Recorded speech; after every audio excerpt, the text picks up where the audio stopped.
Boa noite, mais uma vez, muito obrigado pela tua companhia aqui.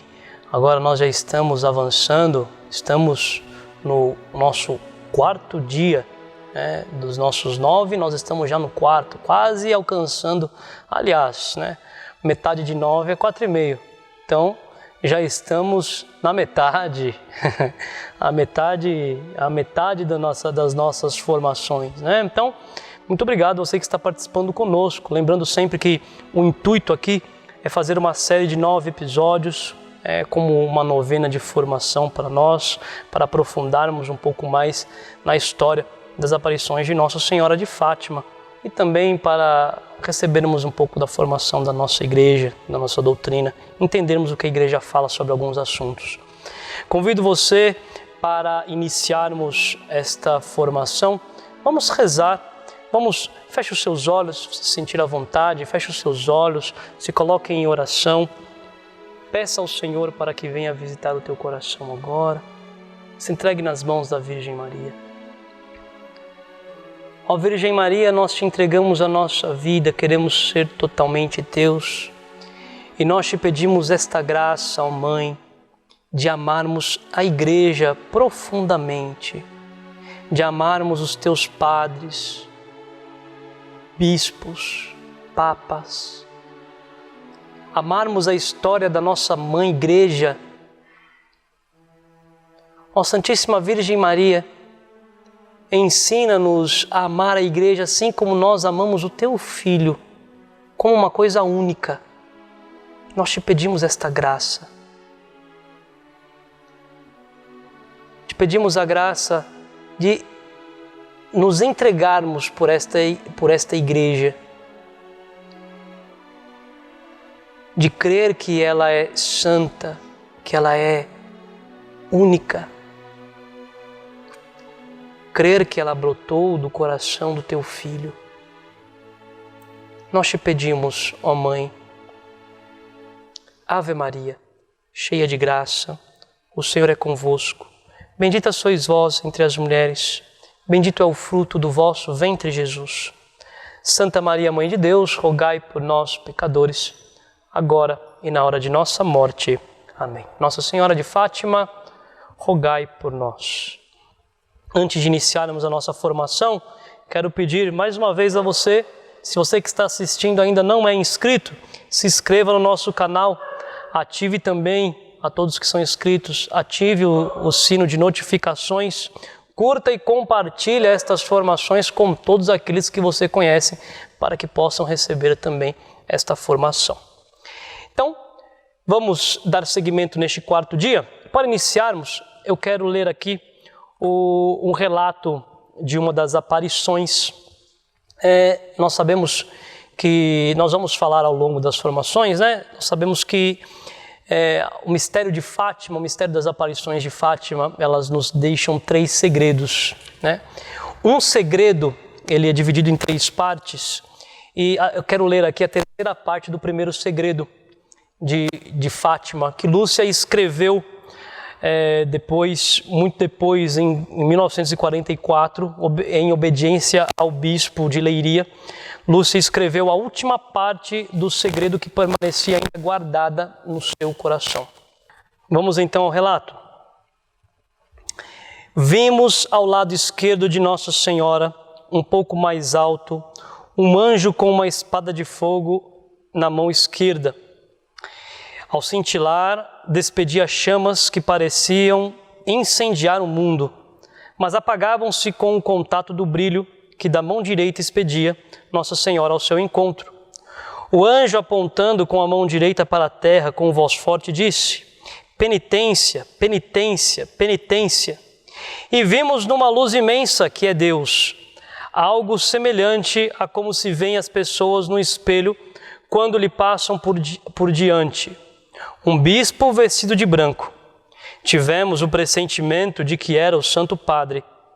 Vários outros bispos, sacerdotes, religiosos e religiosas subir uma escabrosa montanha, no cimo da qual estava uma grande cruz, de troncos toscos, como se fora de sobreiro com a casca, O Santo Padre, antes de chegar aí, atravessou uma grande cidade meia em ruínas, e meio trêmulo, com o andar vacilante, acabrunhado de dor e pena, e orando pelas almas dos cadáveres que encontrava pelo caminho. Chegando ao cimo do monte, prostrado de joelhos aos pés da grande cruz, foi morto por um grupo de soldados que lhe disparavam vários tiros e setas. E assim mesmo foram morrendo uns tras outros os bispos, sacerdotes, religiosos e religiosas, e várias pessoas seculares, cavalheiros e senhoras de várias classes e posições.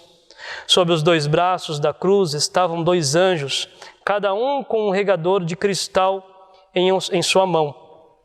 Neles recolhiam o sangue dos mártires e com ele regavam as almas que se aproximavam de Deus.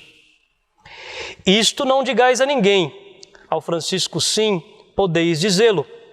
Em seguida a senhora recomendou: quando rezais o terço, dizei depois de cada mistério: ó meu Jesus, perdoai-nos, livrai-nos do fogo do inferno, levai as alminhas de todas para o céu, principalmente aquelas que mais precisarem. Seguiu-se um instante de silêncio e perguntei: vós, messê, não me quer mais nada? Não, hoje te quero mais nada, hoje não te quero mais nada. E como de costume, começou a elevar-se em direção ao nascente, até desaparecer na imensa distância do firmamento. E depois aqui, um outro trecho. Amor profundo ao bispo vestido de branco. É a interpretação daquilo que eles viram e aquilo que era, que Nossa Senhora tinha explicado para eles. O Santo Padre, depois dessa visão, ficou no coração e na oração dos 3 pastorinhos. Não sabiam quem era, nem lhe conheciam o nome, mas aquela figura branca, cambaleando sob o peso do sofrimento, entrou-lhes no coração para sempre. Era a 3ª parte do segredo, uma figura central. Viram-no a sofrer e a ser alvejado. Era o Papa, e não um Papa. A visão que depois teve a Jacinta sozinha mostra a imagem do que se passa com qualquer Papa. Lúcia conta-nos este acontecimento do qual foi confidente. Um dia fomos passar as horas da sexta para junto do almoço, para junto do poço dos meus pais. A Jacinta sentou-se nas lajes do poço. O Francisco comigo foi procurar o mel silvestre nas silvas de um silvado de uma ribanceira que aí havia. Passando um pouco de tempo, a Jacinta chama por mim: não viste o Santo Padre? Não. Não sei como foi. Eu vi o Santo Padre em uma casa muito grande, de joelhos diante de uma mesa, com as mãos na cara a chorar. Fora da casa estava muita gente, uns lhe atiravam pedras, outros rogavam-lhe pragas e diziam-lhe muitas palavras feias. Coitadinho do Santo Padre, temos que pedir muito por ele. Em outra ocasião, fomos para a Lapa do Cabeço. Chegados aí, prostramo-nos por terra a rezar as orações do anjo. Passado algum tempo, a Jacinta ergue-se e chama por mim. Não vês tanta estrada, tantos caminhos e campos cheios de gente a chorar com fome e não tem nada para comer? E o Santo Padre em uma igreja diante do Imaculado Coração de Maria a rezar? E tanta gente a rezar com ele? Passados alguns dias perguntou-me: posso dizer que vi o Santo Padre a toda aquela gente? Não. Não vês que isso faz parte do segredo? Que por aí logo se descobria? Está bem, então eu não digo nada, disse Jacinta. Mesmo com essas visões, os pequenos videntes não sabiam bem quem era o Papa. Só com as explicações de 2 sacerdotes que os visitaram, eles recomendaram que rezassem pelo Santo Padre. Eles compreenderam quem era. Vejam, aqui Nossa Senhora pede a eles o amor à igreja. Porque rezar pelo Santo Padre é amar a tua igreja. Rezar pelo nosso Papa. Sim, nós precisamos ter um amor à nossa igreja. A igreja santa, una, santa, católica e apostólica. Nós precisamos cultivar um amor à igreja. Nossa Senhora nos pede que nós roguemos pela igreja. Pede que nós roguemos pelo bispo, pelos nossos bispos, pelos nossos sacerdotes, pelos padres. Pede para que nós rezemos. Pede para que nós rezemos pelo nosso Santo Padre, o Papa. É nossa obrigação, neste mês de Maria, rezar pela nossa igreja. Quantas dificuldades, tribulações passam os nossos padres? Quantas dificuldades, tribulações passam os nossos bispos, os nossos papas? Quantas tribulações e dificuldades. Vejam, os ataques aqui não são somente ataques físicos. Nós, e falo por mim, por todos os outros padres, nós sofremos sim ataques de pessoas, ataques físicos. Nós sofremos, isso é muito comum. Mas os ataques mais tenebrosos são os ataques espirituais. E é por isso que nós precisamos rezar. Porque, mediante os ataques espirituais, muitos padres desistem, muitos bispos desistem, muitos papas esmorecem. Na história da igreja nós podemos ver tudo isto. Precisamos rezar pela nossa igreja. Tem um episódio muito bonito de Santa Catarina de Sena. Santa Catarina de Sena, ela vai de encontro ao Papa da sua época. E o Papa ele estava fugindo de Roma, ele estava com medo, então ele estava indo para a França e lá ia montar a sede, estava fugindo de Roma. Enfim, ele estava com muito medo e se encontra com Santa Catarina de Sena, que eu acho que deve ter sido a pior coisa na vida dele, ter se contado com Santa Catarina de Sena. Santa Catarina de Sena, sem titubear uma palavra, diz a ele: honre as calças que veste e volte agora para Roma. Ame a tua igreja. Ame a igreja de Cristo. É assim que nós devemos fazer, né? Rezar e amar a igreja. Sermos apoios para os nossos padres, bispos, para o nosso Papa. Precisamos ser este apoio. Ajudá-los a honrar a igreja. Muitas vezes nós levantamos a mão para criticá-los, mas não oferecemos penitência, jejum, não oferecemos a nossa oração. Sabemos criticar muito bem um padre que não reza bem, mas nós não rezamos por ele para que ele comece a rezar bem. Os nossos jejum, precisamos oferecer penitência. Nossa Senhora pede penitência. Penitência, olha como que nos diz a visão aqui. Penitência, penitência, penitência. Nossa Senhora nos pede para fazer penitência, para rezar pela nossa igreja. Vamos entender melhor. Precisamos entender, precisamos amar a nossa igreja que ela é una. Significa o quê? Que ela é única. Não existe outra igreja. Ah, padre, mas todas as religiões têm Deus. Não estou falando de Deus, estou falando de igreja única. A única igreja que nasceu de Cristo foi a Igreja Católica. A única igreja que nasceu de Cristo foi a Igreja Católica. Estou falando de igreja. Una, verdadeira. Una significa isso, verdadeira. Né? O Deus que está em todas as religiões, podemos dizer assim, né? Muitas pessoas acreditam, esse Deus, ele resolveu descer do céu e nos dar uma igreja, a Igreja Católica. Ponto. Do seu lado aberto nasceu uma igreja, Igreja Católica. Ponto. É a nossa igreja. Precisamos entender isso. Por isso que nós chamamos ela de única, una. Una igreja, única. Igreja una. Santa. A nossa igreja é santa. Mas padre, tantos pecadores, como que vai falar que a igreja é santa? Porque a igreja não é você, a igreja não sou eu. Eu só sou igreja quando estou unido a Cristo. Com o meu pecado, eu não estou unido a Cristo. Você é igreja quando você está unido a Cristo. Se a igreja dependesse de nós, meu Deus do céu, o que seria da nossa vida? O que seria desta igreja? Graças a Deus a igreja não depende de nós. A igreja depende de Cristo e Cristo é santo. Se Cristo é santo, a igreja é santa. Não tem como contradizer. Cristo é santo, a cabeça da igreja é santa, então a igreja é santa. Se eu estou no pecado, eu me afasto da igreja. Posso manchar o corpo da igreja com os meus pecados, mas eu me afasto da igreja. Eu me afasto. E volto à graça, então eu volto à igreja, unido a Cristo. Sem Cristo, não há igreja.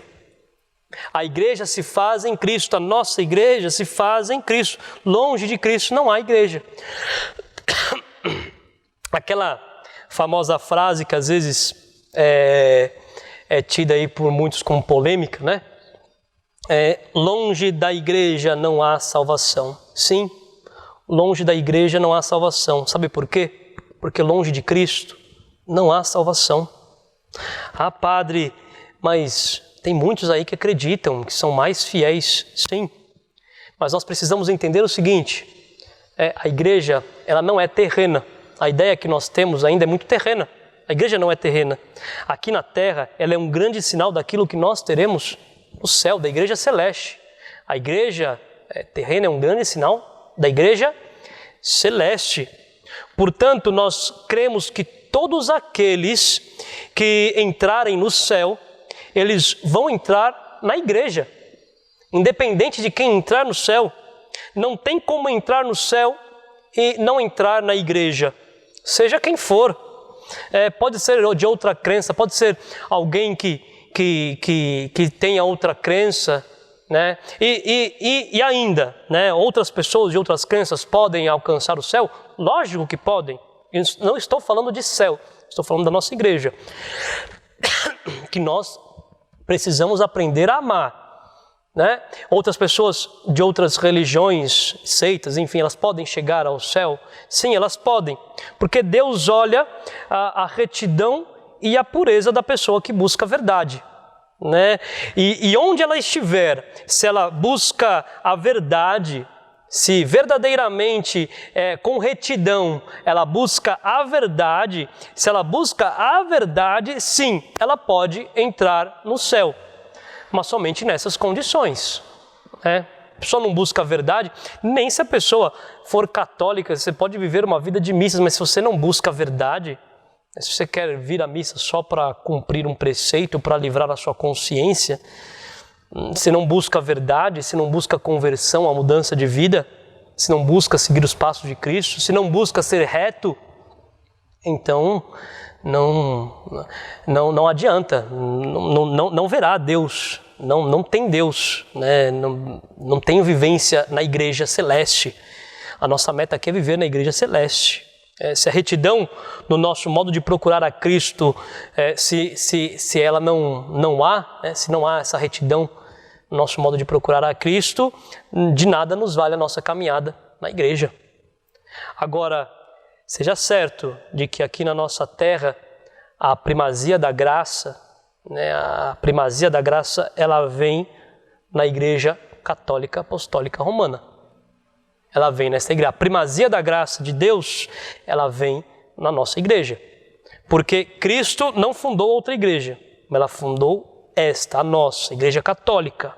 E desde lá, nós acreditamos em tudo aquilo que Cristo acredita. Desde lá nós trazemos essa tradição, certo? Queremos viver como Ele, com Ele, nele. Por isso que nós precisamos, nós que somos católicos, precisamos dar um testemunho ainda maior de amor à nossa igreja. Que esta igreja que inseparavelmente é inseparável de Cristo. Não dá para tirar Cristo da igreja. Eu creio, eu amo a Cristo, mas eu não gosto da igreja. Isto não existe. Isso é só na nossa cabeça pequenina. Mas isso não existe. Ou você ama Cristo e a igreja, ou você não ama nenhum nem outro. É inseparável. Cristo e sua igreja são inseparáveis. Por isso eu te peço, reze pelos padres. E outra coisa, né? Outro ponto. A Igreja Católica Apostólica. Né? Una Santa Católica, ou seja, universal, para todos. E apostólica, a tradição dos apóstolos. Nasceram ali do sangue, muito bonito, né? Na visão aqui das crianças com Nossa Senhora de Fátima, Nossa Senhora mostrando para eles os anjos pegando o sangue dos mártires, irrigando aqueles que nascem nessa igreja, irrigando a igreja, e dali nascem novos cristãos. Sangue de mártires, vida para outros cristãos, vida para novos cristãos. Pois bem, muitos deram a vida por esta igreja, muitos ali, os apóstolos deram toda a sua vida, colunas que deram a vida por esta igreja, por propagar a Cristo na terra, a Cristo que se fez homem, a Cristo nosso Deus. Então, a igreja nasceu dali, a igreja nasceu da fé nestes apóstolos, instauradas por Cristo nestes apóstolos, grandes colunas da nossa igreja. Por isso eu te peço hoje, neste quarto dia, reze pelos padres, reze pelo seu Papa, reze pelo Papa Francisco, reze pelo seu bispo, de maneira muito particular aqui, o nosso bispo Dom José Negri. Faça penitência por eles, faça penitência por eles, faça jejum por eles. É necessário. Quer que nasçam padres santos, padres que amam a igreja, padres que amam o seu povo, padres que se dedicam pelo seu povo. Se desgaste por eles, se desgaste, reze por eles, ame estes padres, esses que, digo, como nos diz a Virgem Maria, os filhos prediletos.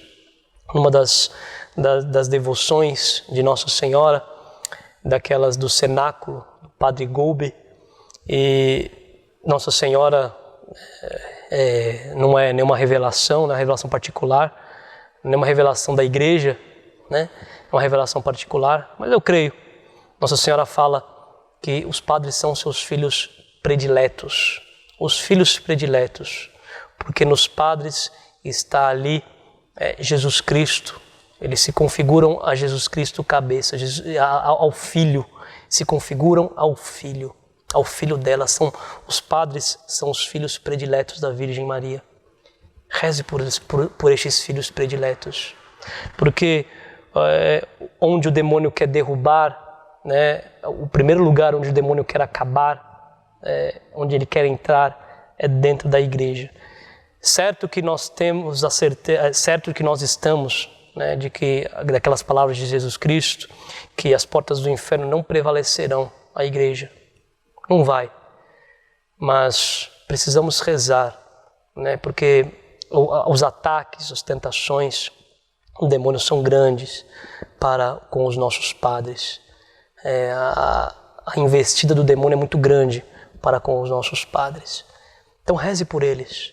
Reze por eles. Lembre-se, talvez você esteja assistindo, talvez você já passou por alguma dificuldade com algum padre, talvez já sofreu na mão de algum padre, ou alguma coisa, alguma humanidade do padre. Enfim, primeiro, não leve em consideração isto diante da igreja.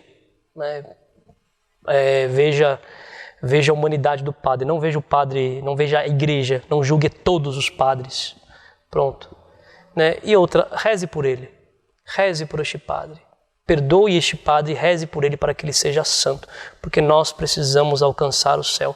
A nossa igreja verdadeira é no céu, a nossa igreja, a igreja aqui na terra está no céu, é ponte para o céu, a igreja aqui da terra é ponte para o céu. Nós vivemos aqui para vivermos no céu, queremos viver no céu. Reze pela tua igreja. Crie um amor à tua igreja. Conheça os livros, conheça os textos, conheça aquilo que o Papa fala, conheça aquilo que os santos falam, conheça aquilo que a doutrina da igreja nos ensina. Leia o catecismo da Igreja Católica. Conheça aquilo que a igreja fala. Crie um amor aos sacramentos, ao sacramento da comunhão, da confissão. Crie um amor aos sacramentos. Crie um amor à tua igreja, para que você tenha certeza de que aqui é o teu lugar, porque aqui é o lugar de Deus na tua vida. Vamos pedir essa graça, que a Virgem Maria nos acompanhe e que nos faça inundar com este amor à igreja. Ave Maria, cheia de graça, o Senhor é convosco. Bendita sois vós entre as mulheres, bendito é o fruto do vosso ventre, Jesus. Santa Maria, Mãe de Deus, rogai por nós, pecadores, agora e na hora de nossa morte. Amém. Nossa Senhora de Fátima, rogai por nós. Ó Deus, cujo Filho unigênito, com sua vida, morte e ressurreição, nos mereceu o prêmio da salvação eterna, vos suplicamos, nos conceda que, meditando os mistérios do Santíssimo Rosário da Bem-aventurada Virgem Maria, imitemos os exemplos que nos ensinam e alcancemos o prêmio que nos prometem pelo mesmo Jesus Cristo, Senhor nosso. Amém. Desça sobre vós a bênção de Deus Todo-Poderoso, o Pai e o Filho e o Espírito Santo. Amém. Nos vemos amanhã.